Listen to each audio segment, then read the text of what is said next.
നമസ്കാരം. ഇൻഫർമേഷൻ മീഡിയയുടെ പുതിയൊരു വീഡിയോസിലേക്ക് എല്ലാ കൂട്ടുകാർക്കും ഒരിക്കൽ കൂടി സ്വാഗതം.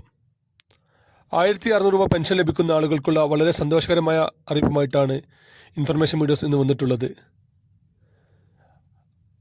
അതിനുമുമ്പായി ഇൻഫർമേഷൻ മീഡിയയുടെ വീഡിയോസ് നിങ്ങൾ ആദ്യമായിട്ടാണ് കാണുന്നതെങ്കിൽ ചാനൽ സബ്സ്ക്രൈബ് ചെയ്യുക.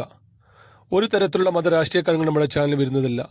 പെൻഷൻ സംബന്ധമായിട്ടുള്ള അറിയിപ്പുകൾ, ആരോഗ്യ ഇൻഷുറൻസുമായി ബന്ധപ്പെട്ട കാര്യങ്ങൾ, അങ്ങനെ ഗവൺമെൻറ്റിൽ നിന്ന് ലഭിക്കുന്ന സേവനങ്ങൾ, ആനുകൂല്യങ്ങളെക്കുറിച്ച് മാത്രമായിരിക്കും വീഡിയോസ് വരുന്നത്. ശ്രദ്ധിക്കുക, ഗവൺമെൻറ് സേവനങ്ങൾ എപ്പോൾ വേണമെങ്കിലും പുതിയ മാറ്റങ്ങൾ വരാം.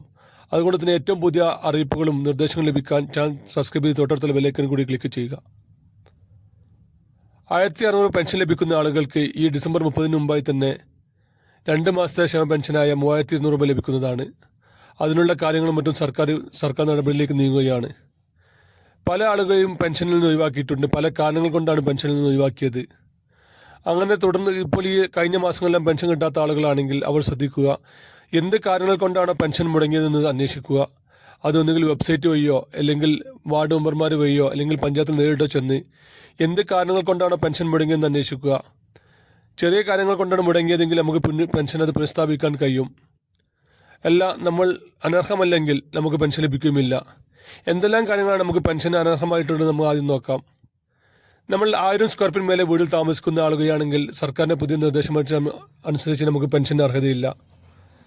അതുപോലെ തന്നെ നമ്മുടെ കുടുംബത്തിനൊന്നാകെ 1 ഏക്കർ മേലെ ഭൂമി ഉണ്ടെങ്കിൽ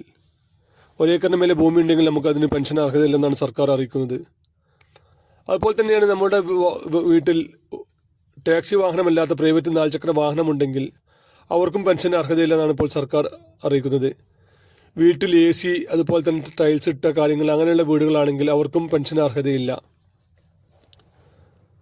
അതുപോലെ തന്നെ വിധവാ പെൻഷൻ വാങ്ങുന്ന ആളുകളാണെങ്കിൽ 60 ദിവസം കീഴ്പ്പെട്ടുള്ള ആളുകളാണെങ്കിൽ അവർ എല്ലാ വർഷവും മുഴുവനുള്ള സർട്ടിഫിക്കറ്റ് നൽകണം. അങ്ങനെ സർട്ടിഫിക്കറ്റ് നൽകാത്ത ആളുകൾക്കും പെൻഷൻ അർഹതയില്ല. അതുപോലെ തന്നെ പെൻഷൻ മസ്റ്ററിങ്, എല്ലാ വർഷവും നൽകേണ്ട കാര്യമാണ് മസ്റ്ററിങ്. അതും നൽകാത്ത ആളുകൾക്കും പെൻഷൻ അർഹതയില്ല. അങ്ങനെയുള്ള എല്ലാ കാര്യങ്ങളും ശ്രദ്ധിക്കുക, എങ്കിൽ മാത്രമായിരിക്കും തുടർന്നും അവർക്ക് പെൻഷൻ ലഭിക്കുകയുള്ളൂ. നമ്മുടെ പെൻഷൻ എന്ത് കാരണങ്ങൾ കൊണ്ടാണോ നമുക്ക് തള്ളിയതെങ്കിൽ ആ കാരണം നമ്മൾ ചെയ്യുക, എങ്കിൽ മാത്രമായിരിക്കും തുടർന്നും അവർക്ക് പെൻഷൻ ലഭിക്കുകയുള്ളൂ. വീഡിയോ ഇഷ്ടപ്പെട്ടെന്ന് കരുതുന്നു. ഇതുപോലത്തെ ഇൻഫോർമേറ്റീവ് വീഡിയോ ലഭിക്കാൻ ചാനൽ സബ്സ്ക്രൈബ് ചെയ്യുക. തൊട്ടടുത്തുള്ള ബെല്ലൈക്കൺ കൂടി ക്ലിക്ക് ചെയ്താൽ നമ്മൾ അപ്ലോഡ് ചെയ്യുന്ന സമയത്തിന് തന്നെ നിങ്ങൾക്ക് നോട്ടിഫിക്കേഷൻ വരുന്നതാണ്. പല ആളുകളും പഴയ വീഡിയോസ് കണ്ട് ആ ആനുകൂല്യങ്ങൾ അറിഞ്ഞില്ല, കേട്ടില്ല എന്നെല്ലാം പറയാറുണ്ട്. അങ്ങനെ ആൾ ശ്രദ്ധിക്കുക, തൊട്ടടുത്തുള്ള ബെല്ലൈക്കൺ കൂടി ക്ലിക്ക് ചെയ്യുക. ഇനി ഒരു പുതിയ വീഡിയോസുമായി കാണാം. അതുവരേക്കും എല്ലാ കൂട്ടുകാർക്കും നന്ദി, നമസ്കാരം.